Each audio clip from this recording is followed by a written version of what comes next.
Hello friends, आपका स्वागत है।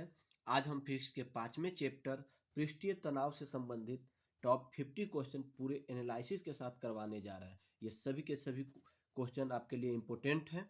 तो चलिए स्टार्ट करते हैं। क्वेश्चन नंबर 1 है, वर्षा की बूंद की गोलाकार आकृति का कारण क्या है? कह रहा है वर्षा की बूंद की गोलाकार आकृति का कारण क्या है? तो पृष्ठ तनाव है। वर्षा की बूंद की गोलाकार आकृति का कारण पृष्ठ तनाव है।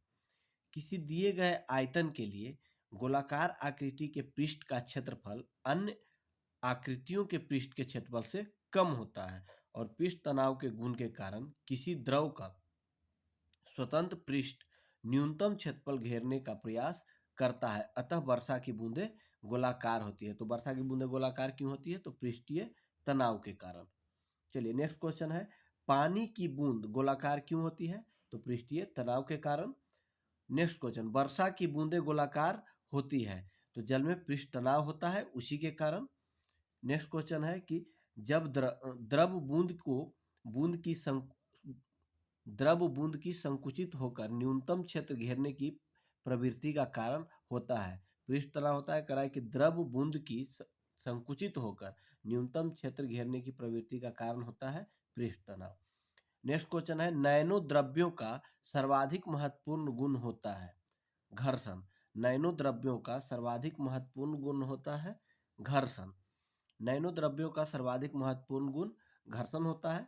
नेक्स्ट क्वेश्चन है, तेल जल के तल पर फैल जाता है क्योंकि तेल का तल तनाव पानी से कम होता है। तेल जल के तल पर फैल जाता है क्योंकि तेल का तल तनाव पानी से कम होता है।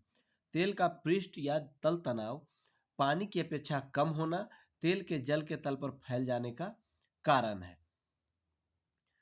मिट्टी का तेल पानी के ऊपर इसलिए तैरता है क्योंकि उसका घनत्व पानी के घनत्व से कम होता है। कह रहा है मिट्टी का तेल पानी के ऊपर इसलिए तैरता है क्योंकि उसका घनत्व जो है पानी के घनत्व से कम होता है। मिट्टी के तेल का घनत्व पानी के घनत्व से कम होता है और यह पानी पर तैरता है। साबुन के बुलबुले के अंदर का दाब वायुमंडलीय दाब से अधिक होता है। कह रहा है साबुन के बुलबुले के अंदर का दाब क्या होता है? तो साबुन के बुलबुले का दाब वायुमंडलीय दाब से अधिक होता है। कह रहा है साबुन के बुलबुले बड़े इसलिए होते हैं क्योंकि जल में साबुन घुलने पर उसका पृष्ठ तनाव कम हो जाता है। बुलबुले के अंदर का दाब सदैव बाहर के वायुमंडलीय दाब से अधिक होता है। कह रहा है साबुन के घोल में बुलबुले बड़े इसलिए हो जाते हैं क्योंकि जल में साबुन घुलने पर उसका पृष्ठ तनाव कम हो जाता है। बुलबुले के अंदर का दाब सदैव बाहर के वायुमंडलीय दाब से अधिक होता है। नेक्स्ट क्वेश्चन है, यदि साबुन के दो भिन्न भिन्न व्यासों के बुलबुलों को एक नली द्वारा एक दूसरे के संपर्क में लाया जाए तो क्या घटित होगा? कराया कि साबुन के दो भिन्न भिन्न व्यास के बुलबुले को एक नली के द्वारा एक दूसरे के संपर्क में लाया जाए तो क्या घटित होगा?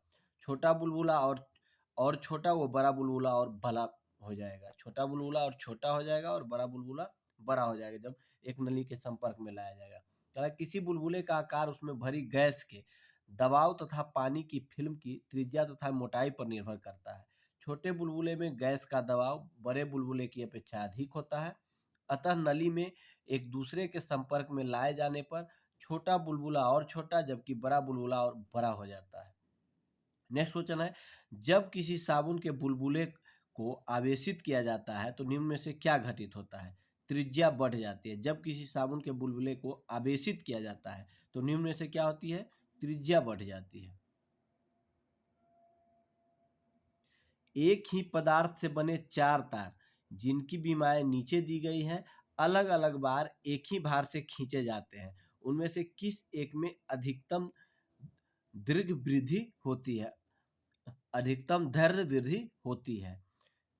आंसर है 3 मीटर लंबाई और 1.5 मीटर वाला तार, 1.5 मिलीमीटर वाला तार, 3 मीटर लंबाई और 1.5 मिलीमीटर, उसमें धैर्य वृद्धि होगी। चलिए नेक्स्ट क्वेश्चन देखते हैं कि निम्नलिखित कथनों पर विचार कीजिए। यदि केशिक तत्व की परिघटना नहीं होती तो किरोसन दीप का उपयोग मुश्किल हो जाता, कोई मृदु पेय का उपयोग करने के लिए स्ट्रॉ का प्रयोग नहीं करता, स्याही शोक पत्रिका में विफल हो जाती, परिघटना नहीं होती ना, बड़े पेड़ जिन्हें हम अपने चारों ओर देखते हैं पृथ्वी पर नहीं उगते, पृथ्वी पर नहीं उगते। केरोसिन द्वीप का उपयोग मुश्किल हो जाता है, ये भी ठीक है। कोई मृत्यु पेय का उपयोग करने के लिए स्ट्रो का प्रयोग नहीं करता, ये नहीं होता, ये भी ठीक है और ये भी ठीक है। बी, एक तीन और चार, एक तीन और चार, क्योंकि मृत्यु पेय में आदमी का अपना भी मुंह का जोर लगता है, इसी कारण उसमें सिर्फ पृष्ठीय तनाव पे नहीं रहता है। कारण वो भी है लेकिन पृष्ठीय तनाव पर नहीं रहता है। चलिए देख लेते हैं। कह रहा है बहुत कम भीतरी व्यास वाली कांच की नली को केशिका नली कहते हैं।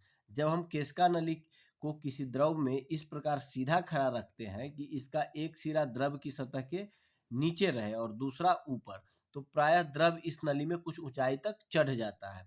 यदि नली कम लंबाई की होगी तो द्रव से अधिक ऊपरी सिरे तक बढ़ता है किंतु बाहर निकलकर गिरता नहीं है। द्रवों का केशिका नली में इस प्रकार चढ़ना या नीचे गिरना केशिक तत्व कहलाता है, केशिकत्व कहलाता है। यह घटना द्रव एवं नली के कणों के बीच परस्पर आसंजन बल के कारण होती है। प्रकृति केशिका क्रिया का बहुत बढ़िया उपयोग करती है। पेड़ पौधों की जड़ों की बारीक शाखाएं केशिका नलियों की भांति कार्य करके धरती से पानी एवं उसमें घुले पोषक तत्वों को ग्रहण करती है। केशिका क्रिया के फलस्वरूप ही लालटेन की बत्ती तेल को ऊपर पहुंचती है। तो दो ऑप्शन तो हो गया, एक पेड़ वाला और दूसरा लालटेन की बत्ती तेल के ऊपर पहुंचती है। कह रहा है कि ब्लॉटिंग पेपर स्याही सोखता है और तौलिया हमारे शरीर का पानी, ये भी केशिकत्व के सिद्धांत पर कार्य करता है। केशिका क्रिया में द्रव बिना किसी बाह्य बल की मदद के गुरुत्वाकर्षण से विपरीत दिशा में संकीर्ण नली में चढ़ता है, जबकि स्ट्रो द्वारा मृदु पेय का उपभोग करने में मुख द्वारा नली में चढ़ मुख द्वारा सहायक बाह्य बल आरोपित किया जाता है। सहायक बाह्य बल आरोपित किया जाता है, तो प्रश्न 2 सही नहीं होगा।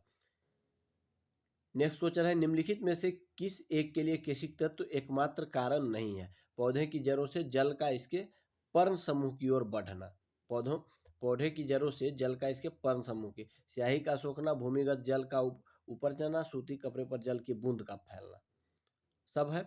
कह रहा है दैनिक जीवन में केशिक तत्व के अनेक उदाहरण मिलते हैं। सोखते हुए स्याही को सोखते द्वारा स्याही का सोखना, भूमिगत जल का ऊपर चढ़ना, सूती कपड़े पर जल की बूंद का फैलना, लालटेन एवं लैंप की बत्ती में तेल का चढ़ना।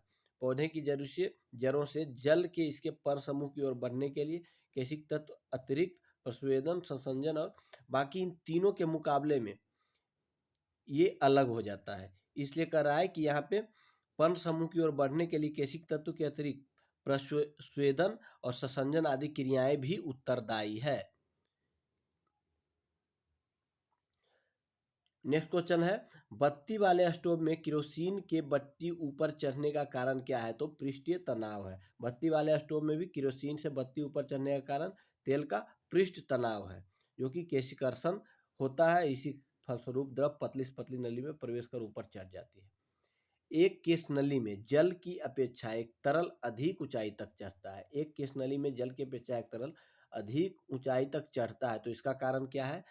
तरल का पृष्ठ तनाव जल की अपेक्षा ज्यादा है। तरल का पृष्ठ तनाव जो है जल की अपेक्षा ज्यादा है।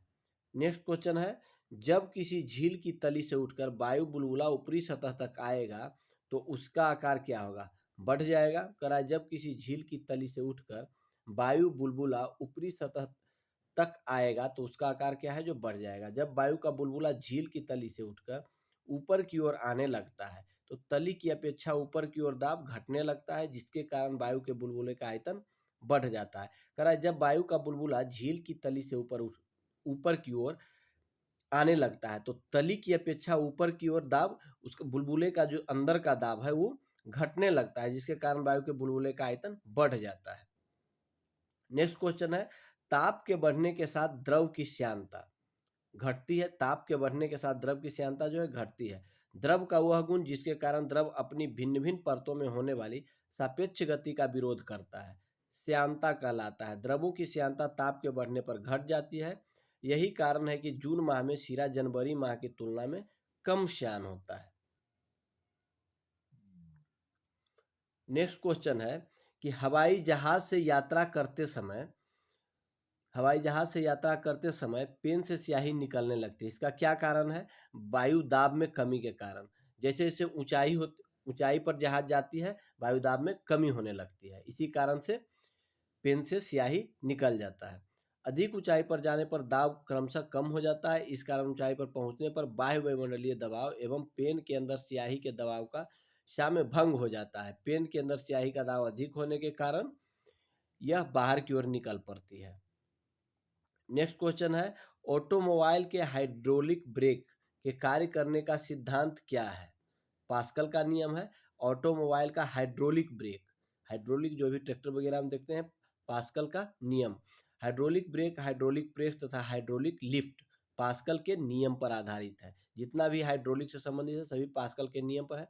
पास्कल के नियम के अनुसार यह यदि गुरुत्वीय त्वरण का प्रभाव नगण्य माना जाए तो संतुलन की अवस्था में किसी द्रव के भीतर प्रत्येक स्थान पर समान दाब रहता है।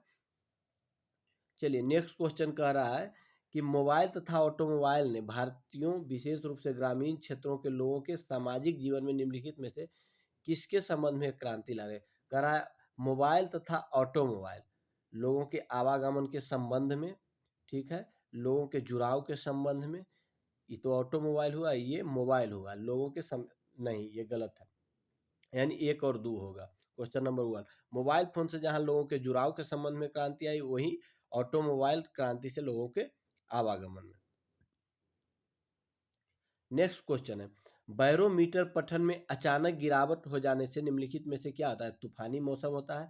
बैरोमीटर जो है तूफानी मौसम को नापता है। अगर उसमें एकाएक गिरावट आती है तो तूफानी मौसम का संकेत देती है। नीचे दिए गए 4 छिद्रों में एक फव्वारे के चिन्ह पर ध्यान दीजिए। कह रहा है कि नीचे दिए हुए 4 छिद्रों वाले एक फव्वारे के चिन्ह पर ध्यान दीजिए। 1, इसका आंसर 1 होगा। कह रहा है कि नीचे दिए गए 4 छिद्र है, 1, 2 और 3, 4। एक फव्वारे के चित्र पर ध्यान दीजिए।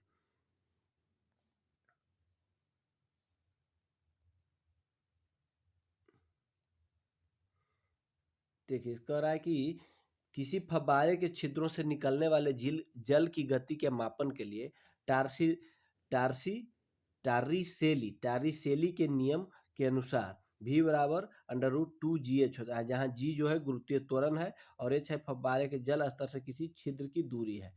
चूंकि छिद्र 1 जल स्तर से सर्वाधिक दूरी पर है, अतः सूत्र v बराबर √2gh के अनुसार छिद्र 1 से निकलने वाले जल की गति सर्वाधिक होगी और इसी छिद्र से पानी अधिकतम दूरी तक फेंका जाएगा। ऐसे भी अगर हम लोग अपना नियम के अनुसार चले तो सबसे ज़्यादा प्रेशर वाला जगह यहीं पे है, तो सबसे ज़्यादा जहाँ प्रेशर पड़ेगा जल का वो ज़्यादा दूरी तय करेगी। सीधी सी भाषा में समझ जाइए। नेक्स्ट क्वेश्चन है, करा एक तरल किसी सिलिंडराकार पाइप से धारा रेखीय रीति से वह बह रहा है। पाइप के अक्ष वाले खंड में प्रवाह की परिच्छेदिका क्या होगा? कह रहा है कि एक तरल सिलिंडराकार पाइप में धारा रेखीय रीति से वह बह रहा है। पाइप के अक्ष वाले खंड में प्रवाह की परिच्छेदिका यानी प्रोफाइल क्या होगा? तो कह रहा है कि धारा रेखीय है। क्या है? ये धारा रेखीय रीति से बह रही है। पाइप के परतों की न्यूनतम होगी और जैसे जैसे पाइप दूर होगा, तो इसका क्वेश्चन आंसर डी होगा। देख लीजिए, जैसे जैसे दूरी हो रहा है वैसे वैसे इसकी गति बढ़ जा रही है। चलिए इसका देख लेते हैं। कह रहा है धारा रेखीय गति में पाइप के पास परतों की गति न्यूनतम होती है और जैसे जैसे पाइप से दूर जाते हैं परतों की गति बढ़ जाती है। जैसे जैसे पाइप से दूर जाएंगे परतों की गति बढ़ जाएगी। नेक्स्ट क्वेश्चन है, कह रहा है निम्न में से कौन सा पेट्रोलियम परिष्करण का उपोत्पाद है? तो एस्फॉल्ट है। कह रहा है निम्नलिखित में से कौन सा पेट्रोलियम परिष्करण का उपोत्पाद है? एस्फॉल्ट। अपरिष्कृत पेट्रोलियम के निरंतर प्रभाजी आसवन द्वारा औद्योगिक उपयोग के विभिन्न उत्पाद प्राप्त किए जाते हैं। यह प्रक्रिया परिष्करण कहलाती है। एस्फॉल्ट पेट्रोलियम का परिशोधन करने के दौरान उत्पन्न होता है। एस्फॉल्ट पेट्रोलियम का परिशोधन करने के दौरान उत्पन्न होता है।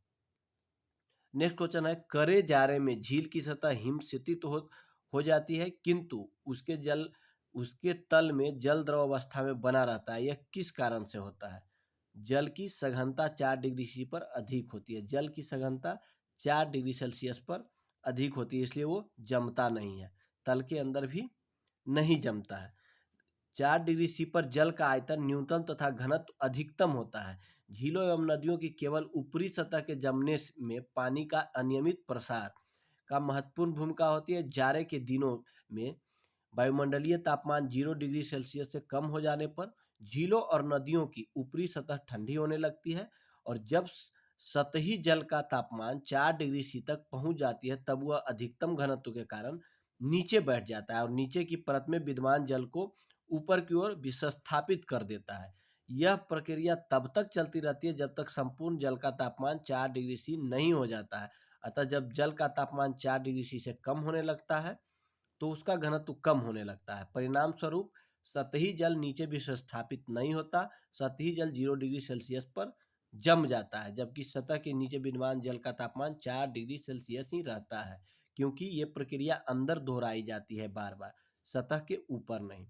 झील की ऊपरी हिमशित सतह ऊष्मारोधी का कार्य करती है तथा जल में विद्यमान ऊष्मा को बाहर नहीं जाने देती है। ऊपर जो बर्फ की परत हो जाती है वो नीचे से ऊष्मा को बाहर जाने नहीं देती है, इसलिए 4 डिग्री सी पर यह यथावत रह जाती है।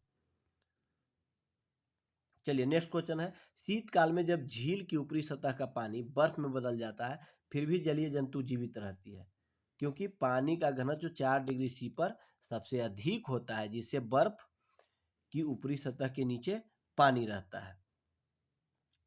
बर्फ झील के अंदर मछलियां जीवित रहती है। बर्फ जमी झील के अंदर तो मछलियां बर्फ में शीत निष्क्रिय होती गलत है। झील की तली पर जल नहीं जमता है, क्योंकि 4 डिग्री सी अभी देखे थे। वस्तु की मात्रा बदलने पर अपरिवर्तित रहेगा घनत्व। वस्तु की मात्रा बदलने पर उसका अपरिवर्तित क्या रहेगा? घनत्व। पानी का अपेक्षित घनत्व सर्वाधिक 4 डिग्री सेंटीग्रेड पे। चलिए नेक्स्ट क्वेश्चन देख लेते हैं।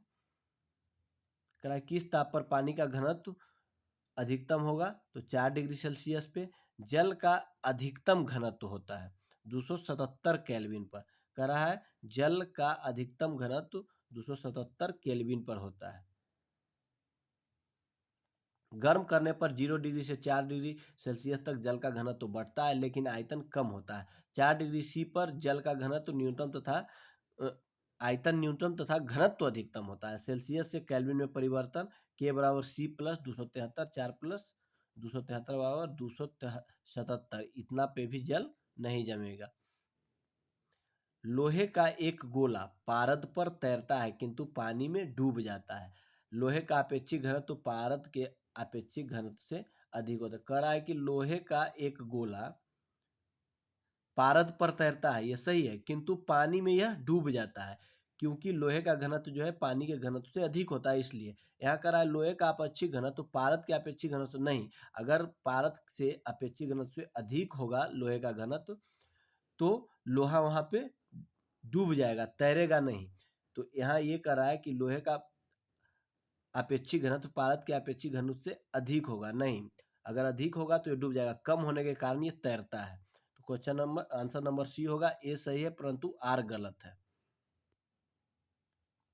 लोहे का गोला पारद पर तैरता है किंतु पानी में डूब जाता है। इसका यह कारण है कि पारद का अपेक्षित घनत्व लोहे के अपेक्षित घनत्व से अधिक होता है, क्योंकि लोहे का अपेक्षित घनत्व जो है पारद के अपेक्षित घनत्व से कम होता है, जबकि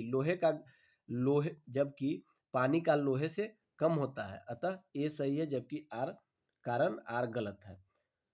नेक्स्ट क्वेश्चन है, लोहे की कील पारे पर क्यों तैरती है? क्यों? जबकि वह पानी में डूब जाती है। बस जस्ट वही क्वेश्चन है कि लोहे का घनत्व तो पानी से अधिक होता है जबकि पारे से कम, इसलिए पानी में डूबती है और पारे में तैर जाती है। एक सुई पानी में डूब जाती है जबकि लोहे से बना जहाज पानी पर तैरता है, क्यों? क्योंकि सुई का अपेक्षित घनत्व उसके द्वारा हटाए हुए पानी के अपेक्षित घनत्व से अधिक होता है। बस एक ही टाइप का क्वेश्चन 3-4 मिला है, क्योंकि ये बार बार पूछा गया है एग्जामों में। लोहे की सुई पानी की सतह पर किस कारण से तैरती है? तो पृष्ठ तनाव के कारण से। पृष्ठ तनाव के कारण से। कह रहा है कि जब कुएं से पानी का बाल्टी ऊपर खींचते हैं, जब कुएं से पानी का बाल्टी ऊपर खींचते हैं तो हमें महसूस होता है कि बाल्टी धीरे धीरे भारी हो गई है। बाल्टी धीरे धीरे क्या हो जाता है, जैसे जैसे ऊपर आएगा वैसे वैसे। आर्किमिडीज के प्लवन के सिद्धांत के अनुसार किसी भी वस्तु का भार पानी से कम तथा पानी की सतह के ऊपर अधिक प्रतीत होता है। वस्तु के भार में प्रतीत कह रहा है कि प्रतीत कमी पानी द्वारा वस्तु पर ऊपर की दिशा में लगाए गए बल के कारण होती है तथा यह कमी वस्तु द्वारा विस्थापित जल के भार के बराबर होती है। चलिए नेक्स्ट क्वेश्चन कर रहा है कि एक भारहीन गुब्बारे में 200 ग्राम जल भरा गया है, इसका जल में भार कितना होगा? तो शून्य होगा। कह रहा है एक भारहीन गुब्बारा में 200 ग्राम जल भरा गया है, इसका जल में भार क्या होगा? शून्य होगा, क्योंकि जब कोई वस्तु में आंशिक या पूर्ण रूप से डुबोई जाती है, जब कोई वस्तु जल में आंशिक या पूर्ण रूप से डुबोई जाती है तब उसके भार में कमी आ जाती है। यह आभासी कमी उसके द्वारा हटाए गए द्रव के भार के बराबर होती है। जबकि चूंकि गुब्बारे में जल के अंदर ऊपर तथा नीचे दोनों ओर उत्प्लावन बल लगता है, दोनों ओर उत्प्लावन बल, क्योंकि गुब्बारे में भी है जल और नीचे भी जल है, तो उत्प्लावन बल दोनों ओर से लगेगा, इधर से भी और इधर से भी। जल में गुब्बारे का भार भार माइनस उत्प्लावन बल 2 माइनस 2 बराबर 0, क्योंकि 200 ग्राम था तो नीचे से भी 200, क्योंकि 200 ग्राम इतना दूर का आयतन घेरे हुए है तो इतना ही दूर का इधर का भी लगा तो वो 0 होगा। चलिए आगे बढ़ते हैं। मथने के पश्चात क्रीम का दूध से पृथक हो जाने का कारण क्या है? तो कह रहा है अपकेंद्रीय बल। अपकेंद्रीय बल के कारण क्रीम दूध से पृथक हो जाता है। नेक्स्ट क्वेश्चन है बादल के वायुमंडल में तैरने का कारण क्या है? तो घनत्व है, क्योंकि बादल का घनत्व जो है वायुमंडल के घनत्व के अनुरूप कम होता है। कह रहा है गर्मी के दिनों में वायुमंडल में उपस्थित जलवाष्प गर्मी पाकर गर्म हो जाती है, जिससे जलवाष्प का घनत्व घटता है। घनत्व घटने के कारण जलवाष्प हल्की होकर ऊपर उठती है। वायुमंडल के ऊपरी भाग में दाब एवं ताप कम होने के कारण ये जलवाष्प फैलती है और पानी की छोटी छोटी बूंदों में परिवर्तित होकर तैरती रहती है। इसी कारण इसे बादल कहते हैं। चलिए नेक्स्ट क्वेश्चन, निम्नलिखित में से कौन सा तत्व सबसे पहले कृत्रिम रूप से उत्पादित किया गया था? तो टेक्नीशियम। कह रहा है कि निम्नलिखित में से कौन सा तत्व तत्व कृत्रिम रूप से यानी मानव निर्मित उत्पादित किया गया था? टेक्नीशियम। टेक्नीशियम एक रासायनिक तत्व है जिसका परमाणु क्रमांक 43 है। ये ध्यान रखिएगा कि टेक्नीशियम का परमाणु क्रमांक 43 है। टेक्नीशियम कृत्रिम रूप से उत्पादित प्रथम तत्व है। वर्ष 1937 में इस तत्व का सर्वप्रथम निर्माण हुआ है। तो टेक्नीशियम जो है कृत्रिम रूप से उत्पादित प्रथम है, इसका निर्माण 1937 में हुआ है। परमाणु क्रमांक 43 है। नेक्स्ट क्वेश्चन कह रहा है कि समुद्र में प्लवन करते हुए आइसबर्ग का कितना भाग समुद्र की सतह से ऊपर होता है? 1/9 भाग। कितना भाग? कह रहा है समुद्र में प्लवन करते हुए आइसबर्ग का कितना भाग समुद्र की सतह से ऊपर होता है?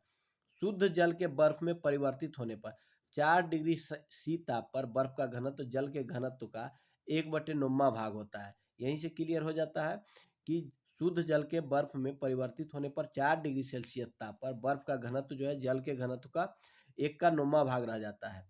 इसीलिए कह रहा है शुद्ध जल में बर्फ का 90% भाग ही पानी के अंदर और 10% भाग पानी के बाहर होना चाहिए। आर्कटिक एवं अंटार्कटिक महासागरों में प्लावी बर्फ दिखाई पड़ती है। जल के ऊपर बर्फ का केवल 1/9 भाग हम देख पाते हैं। प्लावी बर्फ का 8/9 भाग जल की सतह के अंदर बना रहता है, क्योंकि समुद्री जल लवणीय यानी अधिक घनत्व होता है, लेकिन इससे निर्मित बर्फ लवणीय नहीं होता है। वह शुद्ध होती है। चूंकि प्रश्न में समुद्र में प्लवन करते हुए आइसबर्ग की सतह का भाग पूछा गया था, इसलिए विकल्प यही सही होगा। नेक्स्ट क्वेश्चन है पानी पानी के एक गिलास में एक बर्फ का टुकड़ा तैर रहा है। जब बर्फ पिघलती है तो पानी के स्तर पर क्या प्रभाव पड़ेगा? तो उतना ही रहेगा, क्योंकि जब से ये जल है तो बस इतना सा निकला रहता है, 1/9 भाग कहता है, बाकी के पानी में ही डूबा रहता है। तैरता जरूर है लेकिन बस इतना ही स्थल छोड़े हुए है, इसलिए इसमें कोई फर्क नहीं पड़ता है। कह रहा है आर्किमिडीज के अनुसार वस्तु अपने भार के बराबर ही द्रव में स्थान घेरती है, अतः आयतन में कोई परिवर्तन नहीं होगा। वस्तु अपने द्रव्यमान के बराबर ही द्रव्य में जगह घेरती है। नेक्स्ट क्वेश्चन है पानी के 4 डिग्री सेंटीग्रेड पर शरीर तैरता है, यदि तापमान 100 डिग्री सेंटीग्रेड हो जाए तो शरीर डूब जाएगा। कह रहा है पानी के 4 डिग्री सेंटीग्रेड पर शरीर तैरता है, यदि तापमान 100 डिग्री हो जाएगा तो शरीर डूब जाएगा। द्रवों को गर्म करने पर उनके आयतन में वृद्धि परंतु घनत्व में कमी होती है, घनत्व में कमी होती है। 4 डिग्री सेंटीग्रेड पर शरीर पानी में तैरता है क्योंकि शरीर का घनत्व 4 डिग्री सेंटीग्रेड जल के घनत्व से कम होता है। कह रहा है कि शरीर का घनत्व जो है 4 डिग्री सेंटीग्रेड के जल के घनत्व से कम होता है, इसलिए ये तैर पाता है। जब तापमान 100 डिग्री सेंटीग्रेड हो जाएगा तो पानी का घनत्व शरीर की अपेक्षा कम हो जाएगा और शरीर डूब जाएगा, नहीं तैर पाएगा। समुद्र में नदी की अपेक्षा तैरना आसान है क्योंकि समुद्री जल नमकीन होता है, नमकीन होता है इसलिए इसका घनत्व कम हो जाता है। सोडियम क्लोराइड तथा घनत्व इसका बढ़ जाता है, सॉरी घनत्व इसका बढ़ जाता है। कह रहा है सोडियम क्लोराइड तथा अन्य लवणों की अधिकता के कारण समुद्री जल नमकीन होता है। फलतः समुद्री जल का घनत्व अधिक होता है, फलतः समुद्री जल का घनत्व अधिक होता है तथा उसमें उत्प्लावकता भी अधिक होती है, इसलिए समुद्र के जल में तैरना आसान होता है। क्योंकि हमारे शरीर के घनत्व के अनुरूप इसका घनत्व जो है ज़्यादा बढ़ जाता है, नॉर्मल पानी के अनुसार भी ज़्यादा बढ़ जाता है, इसलिए यहाँ तैरना समुद्र में आसान हो जाता है। जब कोई जहाज नदी से सागर में घुसता है तो वह कुछ ऊपर उठता है। कह रहा है जब कोई जहाज नदी से सागर में घुसता है तो वह कुछ ऊपर उठता है। तो ऊपर क्यों उठता है? क्योंकि नदी के जल के घनत्व की अपेक्षा समुद्र के खारे पानी का घनत्व अधिक होता है, इसलिए समुद्र के जल में जहाज के प्रवेश करने पर अधिक प्लावन बल लगता है, जिससे जहाज कुछ ऊपर उठ जाता है। तो चलिए फ्रेंड, आज का सेट समाप्त हुआ। अगर आपको ये वीडियो अच्छा लगे तो लाइक एंड सब्सक्राइब जरूर कीजिएगा। धन्यवाद।